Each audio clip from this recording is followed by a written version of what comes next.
Hello friends, हम लोग exercise 9.1 study कर चुके हैं। हम लोग इसमें एक्सरसाइज 9.2 यानी जो अर्थमेटिक प्रोग्रेशन समांतर श्रेणी वाला चैप्टर है, एक्सरसाइज है, उसको हम स्टडी करेंगे। फ्रेंड्स, हम लोग class 11th mathematics sequence series को स्टडी कर रहे थे। इस चैप्टर में एक्सरसाइज 9.2 की तरफ हम लोग बढ़ते हैं, जो कि अर्थमेटिक प्रोग्रेशन पर है। आपको फिर से बता दें, हम लोग सेक्वेंस पूरा पढ़ चुके हैं। सीक्वेंस के बाद अगला जो टॉपिक है प्रोग्रेशन पर है। सीक्वेंस का ही एक सब क्लास है प्रोग्रेशन। जब सीक्वेंस को एक स्पेशल पैटर्न बनने लगे तो वो प्रोग्रेशन में आ जाता है। ठीक है। और वो प्रोग्रेशन में हम लोग arithmetic progression, geometric progression, HP भी होता है। ठीक है, एपी, जीपी, एचपी ये सब होता है। तो हम लोग एपी और जीपी दो ठो पढ़ेंगे इसमें। तो सबसे पहले एपी यानी कि अर्थमेटिक प्रोग्रेशन को स्टडी करते हैं। ठीक है, ये भी सीक्वेंस का ही सब क्लास है। मतलब अर्थमेटिक प्रोग्रेशन एक प्रकार का सीक्वेंस ही होता है। ठीक है, ये स्पेशल केस है इसका। तो इसमें क्या है ना, देखिए अर्थमेटिक प्रोग्रेशन क्लास 10th में हम लोग ऑलरेडी स्टडी कर चुके हैं। फिर से मैं हल्का सा रिकॉल करा दूंगा आपको। इसमें एक एक सीरीज टाइप का होता है। जैसे कि मैं आपको बता दूं कि इसमें एक पैटर्न, जैसे कि 2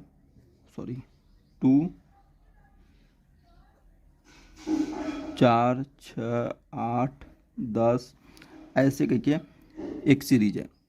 क्या आपको कोई पैटर्न दिख रहा है? हाँ, 2 में इस फर्स्ट टर्म में, ये इसको कहते हैं फर्स्ट टर्म। इसमें अगर 2 ऐड करेंगे तो 4 आएगा, 4 में 2 ऐड करेंगे तो 6 आएगा, 6 में 2 ऐड करेंगे तो 8 आएगा। देखिए हर एक टर्म में 2 ऐड कर रहे हैं। ठीक है, इसमें 2 ऐड करते जाए, अगला टर्म मिलेगा।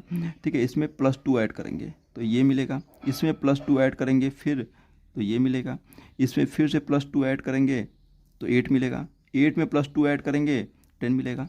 हर जगह +2 ऐड करते जाएंगे, अगला टर्म मिलता जाएगा। और भी देखिए 10 है, 20 है, 30 है, 40 है, ऐसे। ठीक है, 10 के बाद 20 कैसे आया? इसमें 10 ऐड करिए 20 आएगा, 20 में फिर 10 ऐड करिए, इसमें 10 ऐड कर रहे हैं, फिर 20 में 10 ऐड करिए 30 आएगा, 30 में फिर 10 ऐड कर दीजिए 40 आएगा। इस प्रकार ऐड करते जाएंगे, नया सीरीज मिलता जाएगा। तो एक टर्म में एक फिक्स नंबर को, ये एक फिक्स नंबर है, ऐड करने पर अगला टर्म मिलता जाए, तो वो इस टाइप का जो सीरीज होता है अर्थमेटिक प्रोग्रेशन में आता है। केवल ऐड करने पर ही नहीं, सबस्ट्रैक्ट करने पर भी आ सकता है। ठीक है, मान लीजिए इसमें हम कुछ सबस्ट्रैक्ट कर रहे हैं, जैसे कि कुछ इसमें ये वाला सीरीज देखिए, 50 है, 100 है, 100, 95, 90, 85, इस प्रकार का सीरीज। इसमें देखिए 100 में हम लोग क्या कर रहे हैं, 100 में 5 माइनस कर रहे हैं। ठीक है, इसमें फिर से 95 में फिर से क्या कर रहे हैं, -5 कर रहे हैं, फिर इसमें क्या कर रहे हैं, -5 कर रहे हैं। ठीक है, -5 करते जाएंगे तो अगला टर्म मिलता जाएगा। तो कुछ सबस्ट्रैक्ट करने के बाद भी एक नया टर्म मिलते रहे, तो इस प्रकार के जो सीरीज को हम लोग कहते हैं अर्थमेटिक प्रोग्रेशन। ऐड करने या सबस्ट्रैक्ट करने पर उसी फिक्स नंबर को, हमेशा एक ही नंबर को ऐड करना है, एक ही नंबर को सबस्ट्रैक्ट करना है। तो वो जो भी सीरीज बनती है उसको अर्थमेटिक प्रोग्रेशन कहते हैं। कुछ मैं लिख रहा हूँ, आप बताइएगा। जैसे कि मान लीजिए 5 लिखा है, फिर 5 लिख दिया, फिर 5 लिख दिया, फिर 5 लिख दिया, ऐसे। अब ये अर्थमेटिक प्रोग्रेशन है कि नहीं? तो यहाँ पर आपको डाउट होगा। देखिए 5 के बाद इसमें क्या ऐड करने पर, क्या कोई एक नंबर ऐड करने पर ये आ रहा है? इसमें क्या कोई नंबर ऐड करने पर ये आ रहा है? तो 5 में 0 ऐड कर दीजिए, इसमें भी 0 ऐड करिए, इसमें भी 0 ऐड करिए, या 0 सबस्ट्रैक्ट कर सकते हैं। ऐड करिए या सबस्ट्रैक्ट करिए। तो 0 एक फिक्स नंबर है, हर जगह 0 ही आ रहा है, हर जगह 0 ऐड करने पर ये जो सीरीज आ रही है, इसलिए ये भी एक अर्थमेटिक प्रोग्रेशन होगा। ये भी एपी में है, ध्यान रखिएगा। सब के सब एपी है, ये सब एपी है। ठीक है, तो एपी में, तो एपी पहचानने का यही तरीका है। वो फिक्स नंबर ऐड करने पर या सबस्ट्रैक्ट करने पर अगर अगला टर्म आता रहे तो उसको एपी कहते हैं। तो उम्मीद है आप समझ रहे होंगे। तो मैं अब ज़्यादा नहीं, सीधे मैं टॉपिक स्टार्ट कर रहा हूँ। एपी का जो फर्स्ट टर्म, मान लीजिए एक जनरल टर्म अगर बात करें, जनरल टर्म की बात करें, तो एपी में जो फर्स्ट टर्म हम लोग ए लेते हैं, ए। अगला टर्म क्या आता है, ए प्लस डी, ए में फिक्स नंबर डी ऐड करने पर अगला टर्म आ रहा है। फिर एक fix number A plus 2d, A plus 3d, इसी तरह ऐड करते जाएंगे। लास्ट में जो आ जाएगा ए प्लस क्या आएगा अभी मैं बताऊंगा आपको, ये आपको समझने वाली बात है, मैं अभी छोड़ रहा हूँ इसको, अभी बताऊंगा क्या आएगा। देखिए इसको कहते हैं फर्स्ट टर्म A1, A2 है, ये A3 है, ये A4 है, A1, A2, A3, A4। यहाँ पर एक पैटर्न आपको देखने मिलेगा, A2 लिखा है तो A+D है, A3 लिखा है तो A+2D है, A4 लिखा है तो A+3D है। यहाँ समझिएगा, यहाँ 2 है तो यहाँ पर 1 है, यहाँ पर 3 है तो यहाँ 2 है, यहाँ 4 है तो उससे एक कम है 3 है। पैटर्न देख रहे हैं, 3 है तो यहाँ 2 लिखा है, 4 है तो यहाँ 3 लिखा है, यहाँ 5 रहेगा तो यहाँ 4 लिखा रहेगा। ऊपर वाला यहाँ ऊपर जो लिखा है इससे कम है, यहाँ 4 की जगह यहाँ 3 है। तो यहाँ पर अगर AN लिख दूँ मैं, यहाँ क्या आएगा, 4 की जगह 3 है तो n की जगह एक कम रहेगा, यहाँ पर एक कम, यहाँ 1 कम माइनस कर देंगे, n-1D रहेगा। ये बात समझ में आई? ऐसे आगे भी बढ़ जाएगा। तो an को a + n-1D करेंगे, तो first term a+d, a+2d, a+3d dot dot a + n-1d, इसी तरह आगे तक बढ़ता जाएगा। मैं यहाँ तक लिख रहा हूँ, इसको कहते हैं nth टर्म। तो यहाँ पर आपको ये सीरीज आपको याद रखना है फ्रेंड्स। तो ये सीरीज अगर याद रहेगा तो काम हो जाएगा। इसको इसमें फार्मूले के तौर पर हम लोग याद करते हैं, इसको कहते हैं लास्ट टर्म या फिर nth टर्म। तो nth टर्म का फार्मूला अगर कोई पूछे, nth टर्म ऑफ AP को an कहते हैं, an बराबर a + n-1 × d। ये एक फार्मूले के तौर पर फ्रेंड्स आपको याद रखना है हमेशा, ठीक है। ये nth टर्म ऑफ AP है। और इसमें क्या क्या है इसमें लिख दे रहा हूँ। an को nth टर्म कहते हैं, nth टर्म, या कभी कभी an को लास्ट टर्म भी कहते हैं। और a को क्या कहते हैं, फर्स्ट टर्म। ए को हमेशा फर्स्ट टर्म के ट्रीट करते हैं। और डी क्या है, डी देखो मैंने बताया नहीं, यहाँ पर जो जीरो जिसे जो फिक्स नंबर को ऐड या सबट्रैक्ट कर रहे हैं वहीं डी की तरह वर्क कर रहा है। D common difference.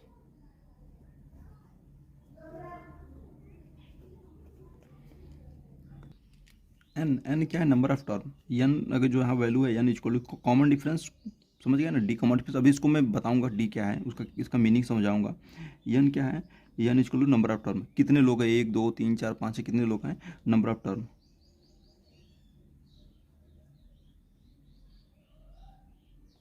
ठीक है फ्रेंड्स। तो अब थोड़ा सा देखते हैं, देखो जो सबसे लास्ट में आए उसको एन कहते हैं लास्ट टर्म। ए क्या है, जो फर्स्ट आए फर्स्ट टर्म। और एन नंबर ऑफ टर्म कितने लोग हैं। और डी दो लोगों का डिफरेंस, कोई भी दो टर्म है इसके बीच का डिफरेंस। मतलब डिफरेंस कैसे लेना है, हमेशा जो आगे वाला टर्म है उसमें पीछे वाले से सबट्रैक्ट करेंगे, ठीक है। A3 - A2 करेंगे, इससे इस दोनों का डिफरेंस लेना है तो A4 - A3 करेंगे, हर जगह सेम आएगा। यहाँ पर लेना है तो A5 - A4 लेंगे, ठीक है, बीच में कॉमा भी है। तो दो लोगों में हमेशा आगे वाले में से पीछे वाले को सबट्रैक्ट करेंगे, ऐसे ध्यान रखिएगा। तो इसमें एक छोटा सा एग्जांपल ले लेते हैं पहले आपको क्लियरिटी के लिए, नहीं तो फिर अभी इसका सम भी बता दे रहे हैं। सम, ये nth टर्म निकाल लिया, अब सम निकालेंगे। सम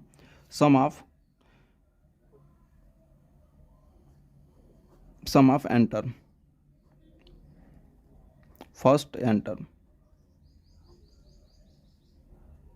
ठीक है। फर्स्ट n टर्म का सम कैसे निकालेंगे फ्रेंड्स, स्टार्टिंग n टर्म को जो जोड़ दीजिए, इसको A1 A2 A3 A4 AN तक सबको ऐड कर दीजिए। जैसे मैंने क्या कर दिया, A1 + A2 + A3 + A4 + dot dot dot dot कहाँ तक, AN तक सबको ऐड कर दिया। इसको ऐड करेंगे तो इसको एक फार्मूला बन जाता है सीधे सीधे, इसको हम लोग कहते हैं SN, sum of first n term. यह ध्यान रखिएगा, फर्स्ट n टर्म है, बहुत लोग ये गलती कर देते हैं स्टार्टिंग की n टर्म का, फर्स्ट n टर्म को ऐड करने पे ऐसा आता है, ठीक है। तो SN जो होगा मैं लिख दे रहा हूँ, SN = sum of first n term = एक डायरेक्ट फार्मूला लिख रहा हूँ मैं, आपको याद करना पड़ेगा, 10th का ही है, बहुत अलग फार्मूला नहीं है। n/2 2a + n-1 × d। उम्मीद है समझ में आया होगा।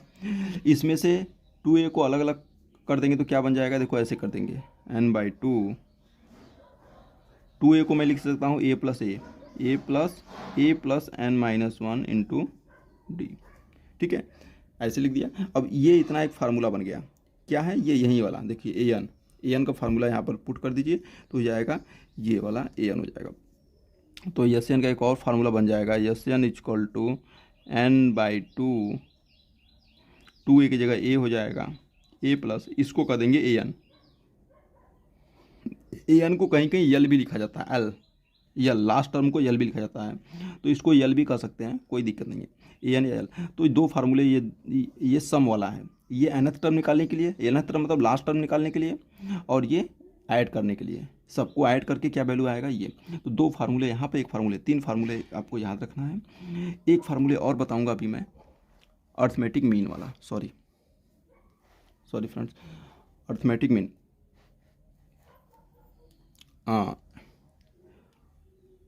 एम, एरिथमेटिक मीन,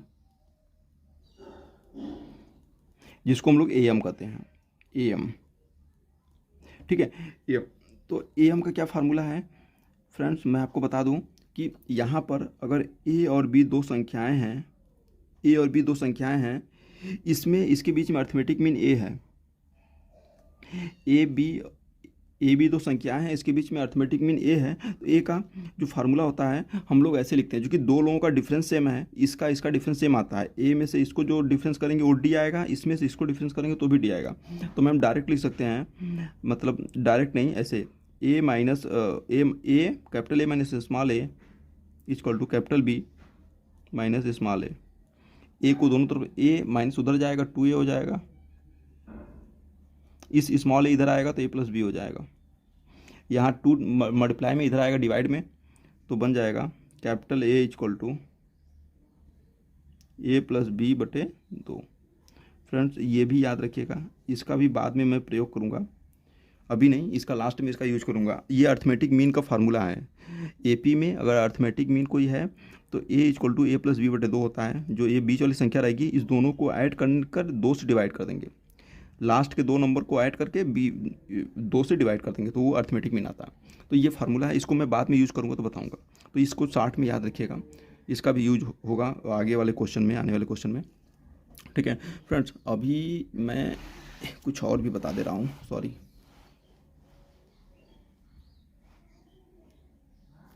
फ्रेंड्स देखते हैं, तो जैसे अगर हमें कोई संख्या एग्जाम्पल के तौर पर मान लो दिया गया है, कोई भी एक सीरीज ले लीजिए, तो हमें सीरीज में बस ये कैच करना है कि वो सीरीज AP में है कि नहीं है, कैसे पता करेंगे। तो कोई संख्या ले लीजिए, मान लीजिए 6 है, 8 है, 10 है, ऐसे। ठीक है, तो फ्रेंड्स मुझे बस इसमें जस्ट पता करना है कि लास्ट में मान लीजिए 20 है, यहाँ 20 है लास्ट में, तो इसमें कौन कौन क्या टर्म है, कैसे लिखेंगे, ये पता करना है बस। तो देखो इसमें a की वैल्यू क्या लिखेंगे, a बराबर जो फर्स्ट टर्म आता है, जो सबसे फर्स्ट टर्म है, इसको a कहते हैं, a या a1, a फर्स्ट टर्म है, इसको 6 बोलेंगे। d कैसे निकालेंगे फ्रेंड्स, d कैसे निकालते हैं आपको बता दें, d देखिए निकालने का सिंपल तरीका है, हमेशा आगे वाले टर्म में से पीछे वाले को सबस्ट्रैक्ट कर दीजिए।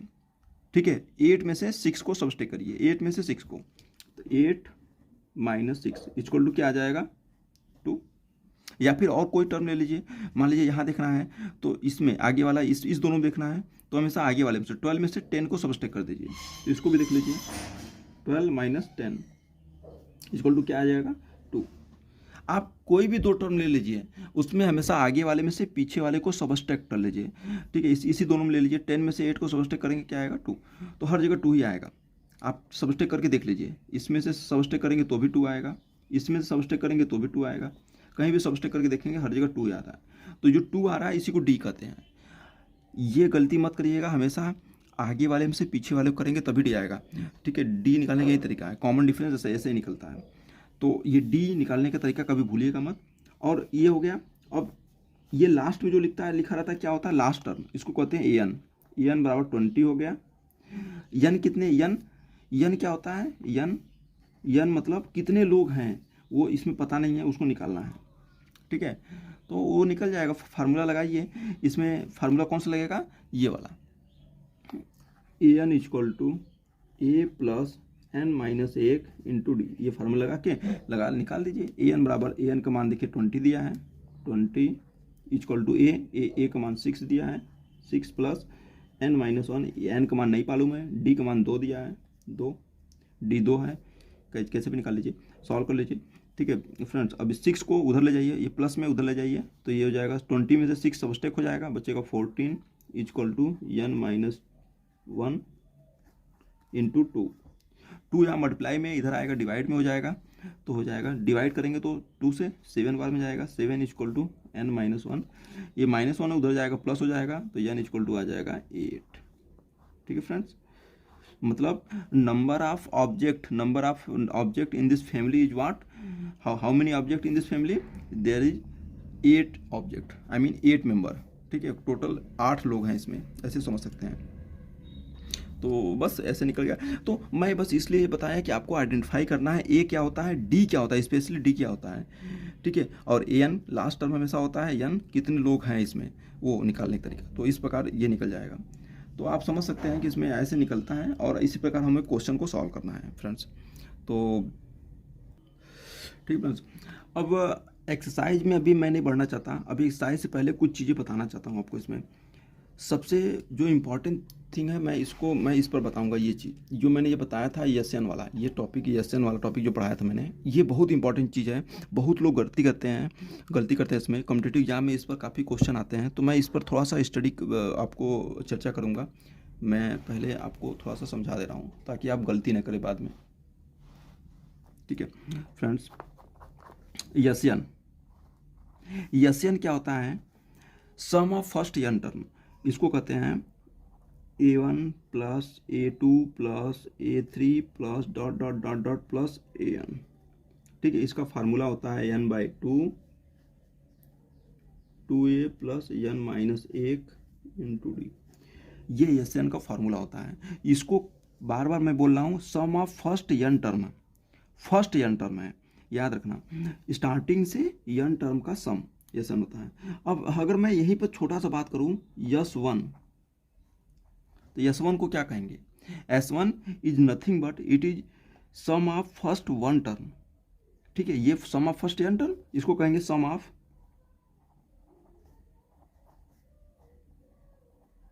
First one term. अच्छा, वन टर्म का सम का क्या मतलब है, अरे एक टर्म का सम कैसे होगा भाई, एक टर्म तो खुद ही अकेला है, उसको सम क्या करेंगे।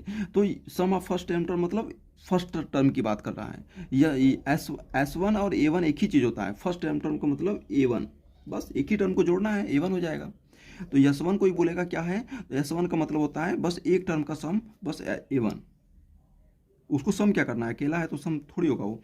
तो S1 का मतलब A1 होता है, यानी कि इसी को A1 को A कहते हैं, फर्स्ट टर्म। S1 का मतलब फर्स्ट टर्म, सीधे सीधे। S2 को क्या कहते हैं, S2 का मतलब sum of first two term, A1 और A2 को ऐड कर दो। ठीक है, मैं लिख नहीं रहा हूँ, ठीक है, या फिर ऐसे लिख दो, A1 प्लस A2। S2 का मतलब sum of first two term, starting के दो टर्म का सम, A1 A2 ऐसे, और A1 A2 समझ में आ गया। ठीक है, ये हो गया। देखिए यहाँ पर A3 का मतलब होता है, सॉरी S3 का मतलब होता है A1 plus A2 plus A3। ठीक, अगर मुझे समझिएगा, अगर मुझे A2 पता करना है, देखिए मैं बता रहा हूँ, मुझे A2 पता करना है, मतलब सेकेंड टर्म, जिसे मुझे ये सेकेंड टर्म पता करना है क्या होता है, और यस के टर्म में निकालना है। तो ये क्या करेंगे हम लोग, जो हमें S1 S2 S3 ये सब पता है, अगर A2 निकालना है तो हमें second sum of first two term में से sum of first one term घटा सबस्ट्रैक्ट कर देंगे, S2 में से S1 को सबस्ट्रैक्ट कर देंगे। देखिएगा S2 माइनस S1, थोड़ा इसको समझिएगा क्या लिखा हूँ मैं, ये S2 माइनस S1 समझ में आ रहा है मैं क्या लिखा हूँ। ये एक बहुत ही महत्वपूर्ण लाइन है, ये ये आपको समझना पड़ेगा कि सेकेंड टर्म निकालना है तो सम ऑफ फर्स्ट टू टर्म में से फर्स्ट वन टर्म घटा दीजिए, इसको इसमें सबस्ट्रैक्ट कर दीजिए, इसको इसमें सबस्ट्रैक्ट करेंगे तो A1 कट जाएगा, A2 बचेगा यहीं। ठीक, इसी तरह अगर हमें क्वेश्चन पूछ दिया AN निकालिए, AN क्या होगा, तो हम क्या करेंगे, SN माइनस SN-1 कर देंगे, ये जनरल टर्म हो गया। ठीक है, ये निकालने का तरीका है, इसको जब क्वेश्चन लगवाएंगे तो आपको क्लियरिटी आएगी। तो ये चीज़ थोड़ा सा एक दो बार स्टडी करिएगा, समझिएगा क्या मतलब है इसका, मीनिंग क्या है, क्या क्यों मैं बता रहा हूँ आपको, जब क्वेश्चन लगाऊंगा तो क्लियरिटी आएगी उसमें, क्वेश्चन में इसका यूज करूँगा, इसलिए मैं पहले बता दे रहा हूँ। ठीक है, एक क्वेश्चन इसमें बनता है, एक और क्वेश्चन बनता है, और बता दें फ्रेंड्स किस पर, एक क्वेश्चन इस पर बनता है कि अगर अगर अगर अगर ये अगर A और B दो लोग हैं, A और B दो लोग हैं, अगर इसमें A और B के बीच में कुछ लोगों को इंसर्ट कर दिया जाए, जैसे कि मैं मान ले रहा हूँ कुछ टर्म अपने से इसमें इंसर्ट करना है, जैसे कि मान लीजिए एक term A1, A2, A3, A4, A5, दो टर्म था, इसमें 5 लोगों को बीच में इंसर्ट किया है, A1, A2, A3, A4, A5, 5 लोगों को इंसर्ट कर दिया अपने से। तो हमें इसकी वैल्यू निकालनी है, कैसे निकलेगा, ये 2 ठो दिया था, A, B और 2 ठो दिया था, 5 लोग और डाल दिए, कुल मिला के कितने हो गए 7, 2 ठो पहले से और 5 ठो बाद में, तो यन की वैल्यू क्या हो जाएगी, कुल कितने लोग हैं 7 लोग, सॉरी 7 लोग, 7 है, यन की वैल्यू 7 हो गई।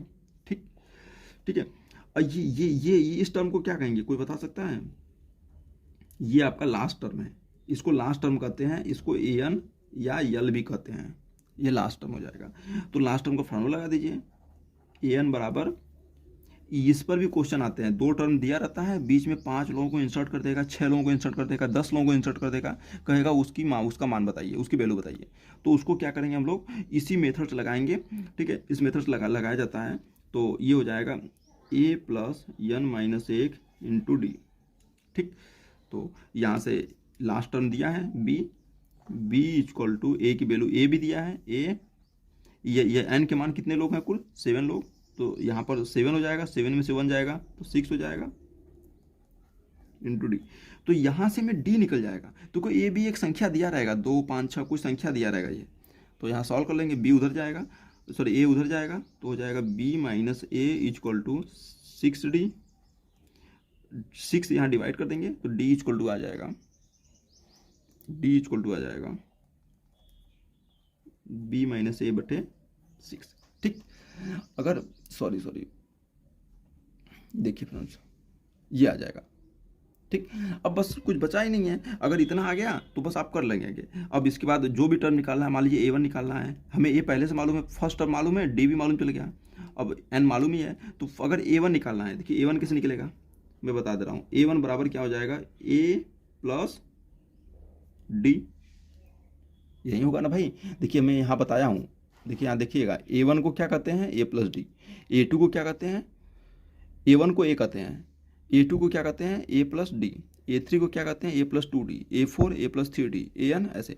तो ये इसका भी इंपॉर्टेंट है, समझिएगा, A3 को A + 2D कहते हैं। तो इस प्रकार ये वैल्यू अगर दिमाग में है तो ये एक तरह से A2 है, A2 को क्या कहेंगे, A + D, A मालूम है, A की वैल्यू यहाँ पर दिया रहेगा, D की वैल्यू ये निकाला है मैंने, यहाँ रख देंगे। इसी तरह A2 क्या कर देंगे, A + 2D, A3 को क्या कर देंगे, A + 3D। इसी तरह जो भी वैल्यू निकालना रहेगा, D की वैल्यू, ये वाला वैल्यू यहाँ पुट कर देंगे, आ जाएगा, पूरा सारा मान निकाल लेंगे। ये तो बस आपको जनरल टर्म बता रहा हूँ, आपको जो न्यूमेरिकल कराऊंगा तो यहाँ पर संख्या रहेगा, तो आपको कैलकुलेशन करने में आसानी रहेगा और वैल्यू भी समझ में आएगा। तो फ्रेंड्स ऐसे हम लोग सॉल्व कर लेंगे सारे क्वेश्चन। अगर इंसर्ट वाला क्वेश्चन आएगा तो इस प्रकार सॉल्व करेंगे, अगर SN वाला क्वेश्चन आएगा S1 S2 कई के इससे, तो इससे सॉल्व करेंगे, और बाकी A और D निकालना आना चाहिए, और ये फार्मूले 1 2 3 फार्मूले आपको याद होना चाहिए, तो हम इस एक्सरसाइज को कंप्लीट कर लेंगे। ये इंट्रो पार्ट था, एक्सरसाइज को हम नेक्स्ट वीडियो में देखेंगे फ्रेंड्स। तो आज के लिए बस इतना ही, thank you so much for watching this video.